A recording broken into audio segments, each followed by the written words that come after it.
नमस्कार दोस्तों, स्वागत है आप सभी लोगों का इनफाइनाइट एकेडमी के ऑनलाइन स्टडी प्लेटफॉर्म पर। आज की इस वीडियो में हम पढ़ेंगे स्टैटिक जीके के उन महत्वपूर्ण क्वेश्चंस के बारे में जो कई बार एग्जामिनेशंस में पूछे गए हैं और उनकी आगे भी पूछे जाने की पूरी पूरी संभावना है। आप सभी लोगों से अनुरोध है कि प्लीज़ वीडियो को लास्ट तक ज़रूर देखें और अपना सहयोग बनाए रखें। चलिए बढ़ते हैं अपने पहले क्वेश्चन की ओर और हमारा पहला क्वेश्चन है, गांधी जी ने भारत छोड़ो आंदोलन कब शुरू किया था? भारत छोड़ो आंदोलन 9 अगस्त 1942 को गांधी जी ने शुरू किया था। इस क्वेश्चन का आंसर हो जाएगा 9 अगस्त 1942 को गांधी जी ने भारत छोड़ो आंदोलन शुरू किया था। गांधी जी ने मुंबई के मुंबई के के ग्वालियर टैंक मुंबई के ग्वालियर टैंक से करो या मरो का नारा दिया था। करो या मरो का नारा महात्मा गांधी जी ने भारत छोड़ो आंदोलन के दौरान मुंबई के ग्वालियर टैंक से दिया था। करो या मरो का नारा महात्मा गांधी जी ने मुंबई के ग्वालियर टैंक से दिया था। 1946 में कैबिनेट मिशन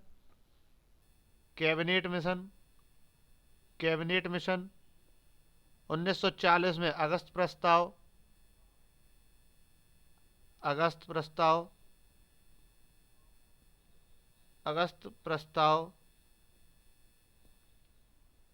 प्रस्ताव आया था। चलिए बढ़ते हैं अपने अगले क्वेश्चन की ओर। हमारा अगला क्वेश्चन है, गदर क्रांति आरंभ होने का सबसे प्रमुख कारण क्या था? अगर बात की जाए वर्ष 1914 में पूरी दुनिया में प्रथम विश्व युद्ध आरंभ हो गया था और उसी दौरान लाला हरदयाल लाला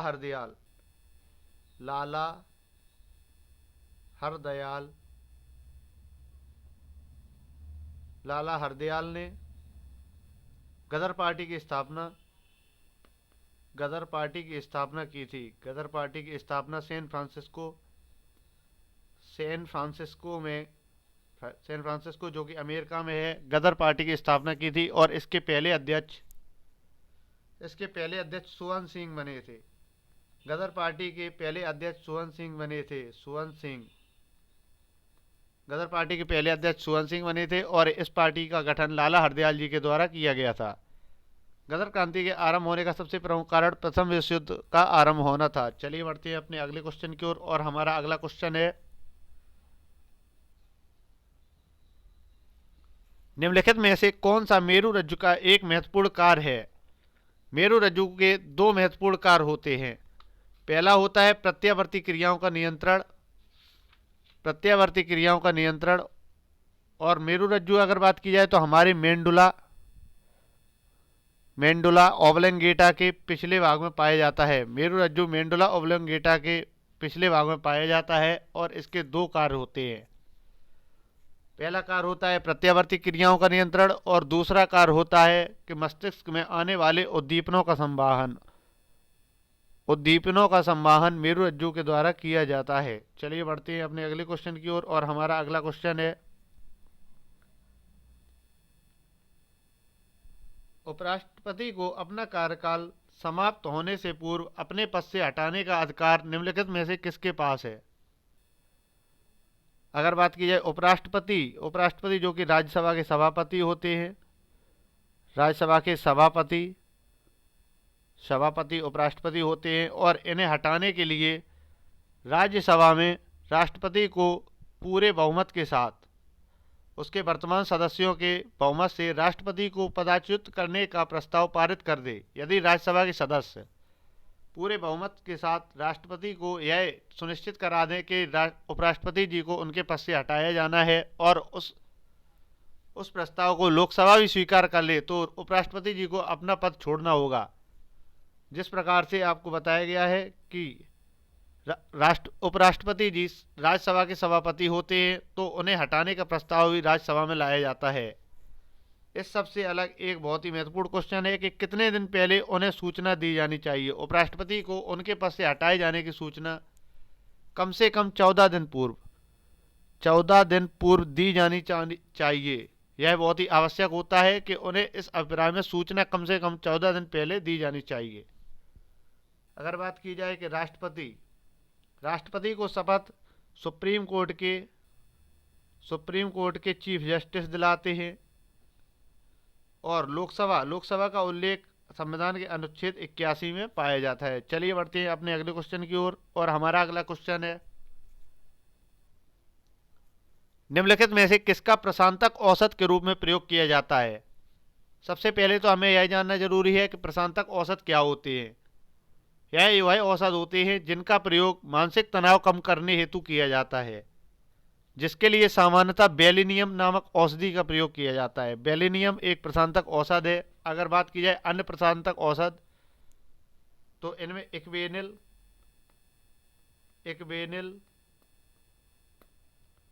और सेकोनल यह क्वेश्चन यूपी लेखपाल में पूछा गया है। वेकुनल, इक्वेनिल और बेलियम एक प्रशांतक औषध है। चलिए बढ़ते हैं अपने अगले क्वेश्चन की ओर। हमारा अगला क्वेश्चन है, मोहिनीअट्टम नृत्य निम्नलिखित में से किस राज्य से संबंध है। मोहिनीअट्टम का संबंध हमारे केरल राज्य से है। अगर ओडिशा का नृत्य पूछा जाए तो ओडिसी। कर्नाटक का यक्षगान कर्नाटक का नृत्य है। और तमिलनाडु का है भरतनाट्यम का संबंध तमिलनाडु से है। आप सभी लोगों से क्वेश्चन है कि असम का नृत्य कौन सा है। असम का नृत्य कौन सा है, कमेंट बॉक्स में जरूर बताइएगा। चलिए बढ़ते हैं अपने अगले क्वेश्चन की ओर। हमारा अगला क्वेश्चन है, कामनी, हेमवती और अमरावती कौन सी नदी की सहायक नदियां हैं। कामनी, हेमवती और अमरावती, महानदी, कृष्णा, कावेरी। तो कावेरी की हो जाएंगी सहायक नदियां कामनी, हेमवती और अमरावती। अगर पूछा जाए कि दक्षिण भारत की सबसे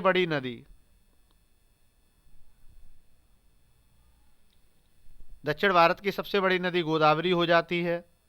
यदि पूछा जाए दक्षिण भारत की गंगा किसे कहते हैं, तो कावेरी को दक्षिण भारत की गंगा कहते हैं। लिख देते हैं दक्षिण भारत, साउथ इंडिया की गंगा, दक्षिण भारत की गंगा कावेरी नदी को कहते हैं। यदि पूछा जाए एक बहुत ही प्रसिद्ध बांध, हीराकुंड बांध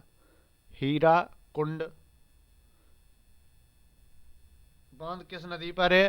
हीराकुंड बांध महानदी पर स्थित है। चलिए बढ़ते हैं अपने अगले क्वेश्चन की ओर।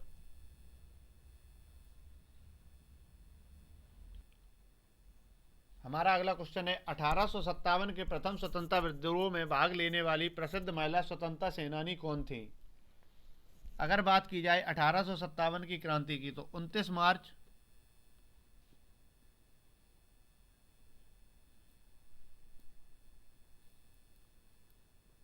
1857 को 34वीं, यह सभी क्वेश्चन पूछे गए हैं एग्जाम में कि कौन सी नेटिव इन्फेंट्री थी जिसके मंगल पांडे सदस्य थे।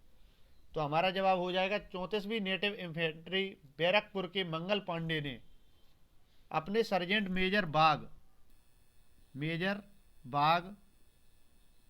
बाग की हत्या कर दी और मेजर सर्जेंट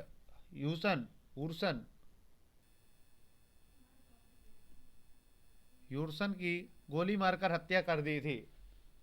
और अगर बात की जाए कि 1857 की क्रांति में महिला स्वतंत्रता सेनानी कौन थी, तो 1857 की क्रांति में महिला स्वतंत्रता सेनानी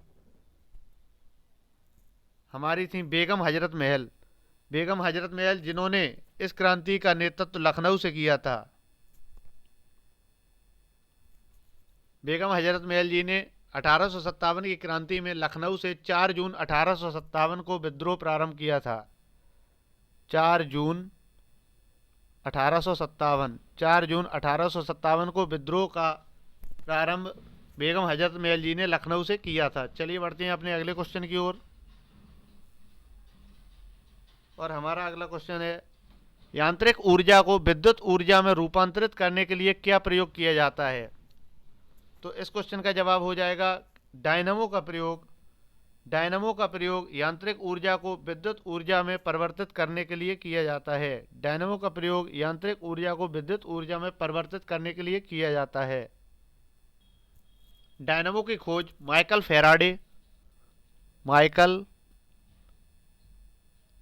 फैराडे एक बहुत ही चर्चित नाम है, माइकल फैराडे जी ने की थी। अगर बात की जाए माइक्रोफोन का यूज साउंड को इलेक्ट्रिकल एनर्जी में परिवर्तित करने के लिए, विद्युत मोटर को इलेक्ट्रिकल को मैकेनिकल, इलेक्ट्रिकल एनर्जी को mechanical energy, electrical to mechanical, यानी कि विद्युत ऊर्जा को यांत्रिक ऊर्जा में परिवर्तित करने का काम विद्युत मोटर के द्वारा किया जाता है। और अगर बात की जाए कि रासायनिक ऊर्जा को केमिकल एनर्जी को इलेक्ट्रिक एनर्जी में हमारी बैटरी परिवर्तित करती है, और यांत्रिक ऊर्जा को विद्युत ऊर्जा में रूपांतरित करने का काम डायनमो का होता है। चलिए बढ़ते हैं अपने अगले क्वेश्चन की ओर, और हमारा अगला क्वेश्चन है, जिन भाइयों ने चैनल को लाइक और सब्सक्राइब नहीं किया है प्लीज उसे लाइक और सब्सक्राइब कर दें। हमारा अगला क्वेश्चन है, निम्नलिखित में से कौन सा देश संसार में धान उत्पादन में दूसरा स्थान है?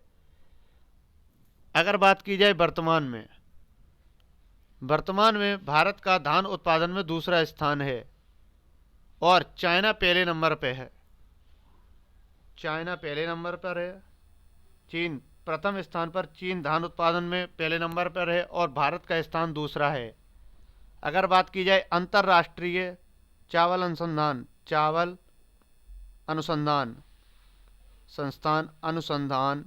संस्थान कहाँ पर है, तो अंतर्राष्ट्रीय का है फिलीपींस मनीला, और राष्ट्रीय है कटक उड़ीसा में राष्ट्रीय चावल अनुसंधान है। लिखे देता हूँ, राष्ट्रीय चावल अनुसंधान कटक उड़ीसा में है, और अंतर्राष्ट्रीय चावल अनुसंधान संस्थान मनीला में है। IR8 लेखपाल के लिए एक बहुत ही महत्वपूर्ण क्वेश्चन है, IR8 किसकी किस्म है? तो यह धान की किस्म है। IR8 धान की किस्म है जो कि अंतर्राष्ट्रीय चावल अनुसंधान में तैयार की गई है। चलिए बढ़ते हैं अपने अगले क्वेश्चन की ओर। हमारा अगला क्वेश्चन है, निम्नलिखित में से किसको लोकनायक के रूप में जाना जाता है? तो माननीय जयप्रकाश नारायण जी को लोकनायक के रूप में जाना जाता है। अगर बात की जाए कि CF एंड्रूज का निकनेम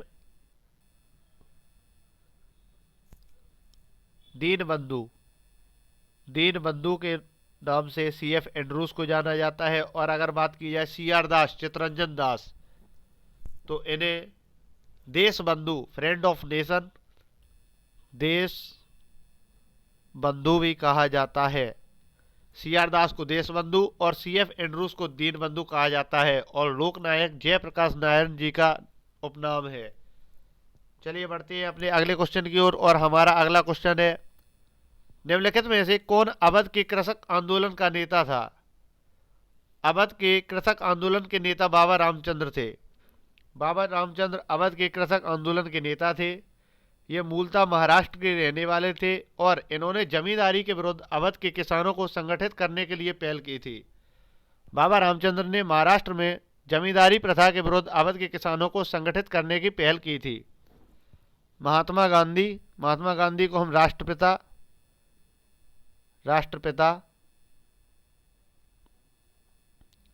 कहते हैं, और इनकी एक बहुत ही महत्वपूर्ण पत्रिका है हरिजन पत्रिका। हरिजन पत्रिका का संचालन महात्मा गांधी जी के द्वारा किया गया था। अगर आपसे पूछा जाए कि संविधान सभा की प्रारूप समिति का अध्यक्ष कौन था? ड्राफ्टिंग कमेटी के अध्यक्ष डॉक्टर BR अम्बेडकर थे। ड्राफ्टिंग कमेटी के अध्यक्ष डॉक्टर BR अम्बेडकर थे। संविधान सभा के बारे में हमने बहुत ही अच्छे से डिटेल में अपनी वीडियो में पढ़ा है। जिसने भी उस वीडियो को नहीं देखा है, लिंक डिस्क्रिप्शन में दी गई है, जरूर देख लें। चलिए बढ़ते हैं अपने अगले क्वेश्चन की ओर। हमारा अगला क्वेश्चन है, मशरूम किसके उदाहरण हैं?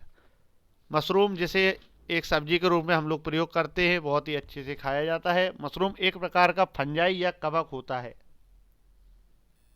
मशरूम एक कवक होता है। कवक पर्ण हर्मरहित, कवक पर्ण हर्मरहित, संवहन ऊतक रहित और थैलोफाइट्स हैं। अगर आपसे पूछा जाए कि कवक कौन होते हैं तो ये होते हैं थैलोफाइट्स। कवक थैलोफाइट्स के क्रम में आते हैं। यह परजीवी तथा मृतोपजीवी दोनों प्रकार के होते हैं। मशरूम, एग्रिकस, मार्केला, लाइकोडर्म आदि कवकों का उपयोग खाने के लिए किया जाता है। अगर बात की जाए बैक्टीरिया, तो टीबी हमारा बैक्टीरिया से जनित रोग होता है और वायरस से डेंगू, एड्स आदि बीमारियां वायरस के कारण होती हैं। अगर आपसे पूछा जाए कि वायु प्रदूषण का संकेत कौन देता है, तो वायु प्रदूषण का बहुत ही महत्वपूर्ण संकेत लाइकेन के द्वारा हम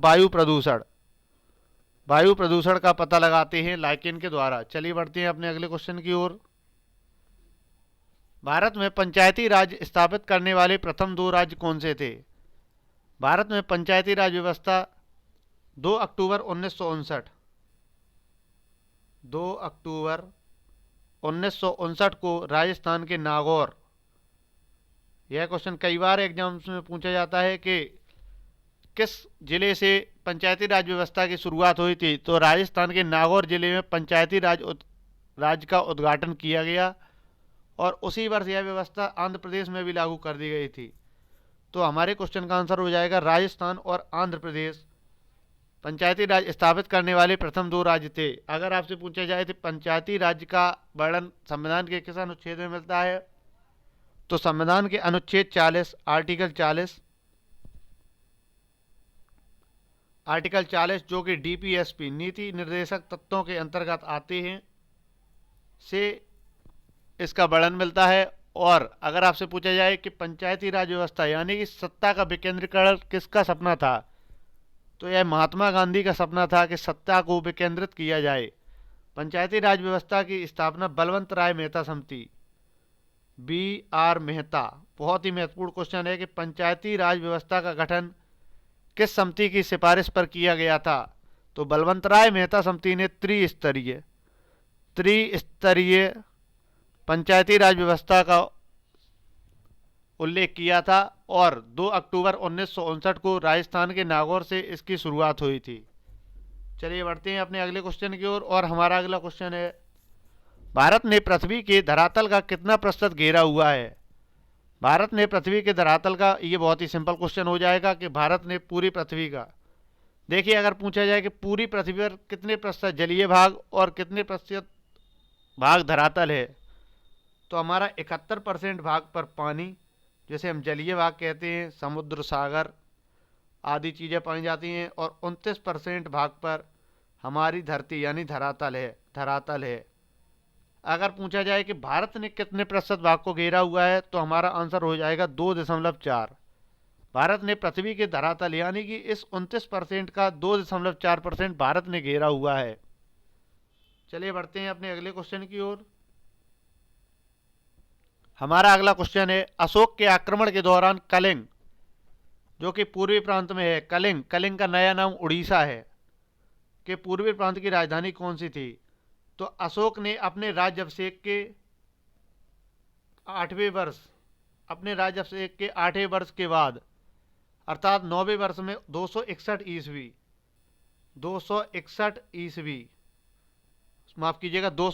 ईसा पूर्व में कलिंग की विजय की। इस भीषण युद्ध में बहुत ही ज़्यादा मारकाट हुई, जिससे अशोक को बहुत ही ज़्यादा अफसोस हुआ और उन्होंने इस युद्ध के बाद बौद्ध धर्म को अपना लिया। और अगर पूछा जाए कि इस युद्ध के समय कलिंग की राजधानी कहाँ थी, तो कलिंग की राजधानी तोसली थी। और राजा अशोक ने अपने राज्याभिषेक के 9वें वर्ष में 261 ईसा पूर्व में यह युद्ध लड़ा था और इस युद्ध का उल्लेख उसके 13वें शिलालेख में मिलता है। अगर आपसे पूछा जाए कि कौन से शिलालेख से यह पता चलता है कि अशोक ने कलिंग का युद्ध लड़ा था, तो इस बात का उल्लेख अशोक के 13वें शिलालेख से मिलता है। चलिए बढ़ते हैं अपने अगले क्वेश्चन की ओर और हमारा अंतिम क्वेश्चन है, यह क्वेश्चन यूपी पुलिस में पूछा गया है, दिल्ली मेट्रो को अपना प्रथम ड्राइवर रहित रेलगाड़ी किस देश से प्राप्त हुई? दिल्ली मेट्रो को दक्षिण कोरिया से अपनी ड्राइवरलेस मेट्रो ट्रेन प्राप्त हुई है। अगर बात की जाए दक्षिण कोरिया, तो दक्षिण कोरिया की राजधानी है सियोल। अगर फ्रांस की राजधानी पूछी जाए तो पेरिस। यूएसए की वाशिंगटन डीसी। और रूस की राजधानी मॉस्को है। चलिए बढ़ते हैं दोस्तों अपने अगले एक टॉपिक की ओर। और हमारा अगला टॉपिक होगा कि भारत का जो स्वतंत्रता संग्राम था, उस समय विभिन्न विभिन्न जगहों से भारत स्वतंत्रता संग्राम का नेतृत्व किया गया था। तो उस विभिन्न नेतृत्व के समय अलग अलग राजाओं ने उसका नेतृत्व किया था, तो हम डिस्कस करेंगे, क्योंकि परीक्षा में कई बार पूछा जाता है कि इस जगह से किसने उसका नेतृत्व किया था। तो अगर हम बात की जाए, बहादुर शाह जफर ने दिल्ली से, बहादुर शाह जफर ने दिल्ली से नेतृत्व किया था, दिल्ली से। नाना साहब एवं तात्या टोपे, नाना साहब एवं तात्या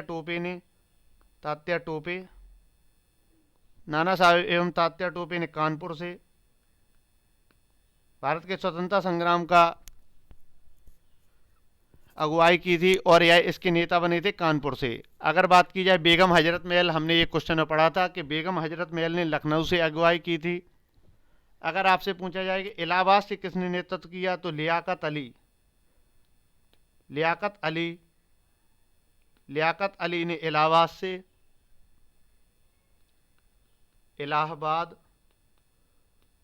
से लियाकत अली ने। और अगर आपसे पूछा जाए कि खान बहादुर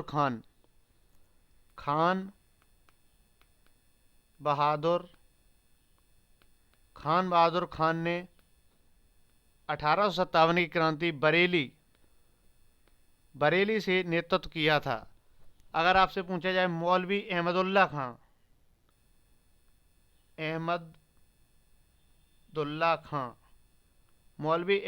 खां ने 1857 की क्रांति को फैजाबाद। आप सभी लोगों से मेरा क्वेश्चन है कि आप लोग कमेंट बॉक्स में ज़रूर बताइएगा कि फैजाबाद का नया नाम क्या हो गया है। और सबसे महत्वपूर्ण क्वेश्चन कि जगदीशपुर बिहार से 1857 की क्रांति का नेतृत्व किसके द्वारा किया गया था, तो हमारा जवाब हो जाएगा कुंवर सिंह, जो कि एक जमींदार थे। इन्होंने बिहार के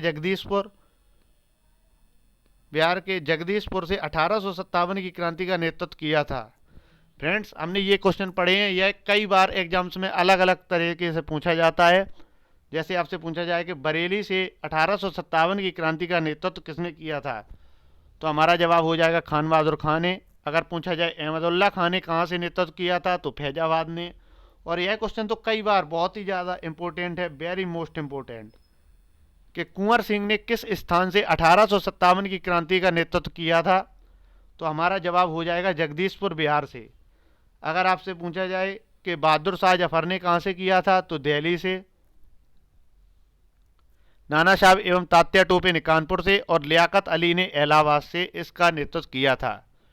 थैंक यू फ्रेंड्स, आप सभी लोगों का बहुत बहुत धन्यवाद। आपका बहुत ही ज़्यादा शुक्रगुजार हूँ कि आपने वीडियो को लास्ट तक देखा। अगर वीडियो को पसंद किया है तो इसे लाइक सब्सक्राइब जरूर करें और चैनल को शेयर कर दें। थैंक यू फ्रेंड्स, जय हिंद, जय भारत।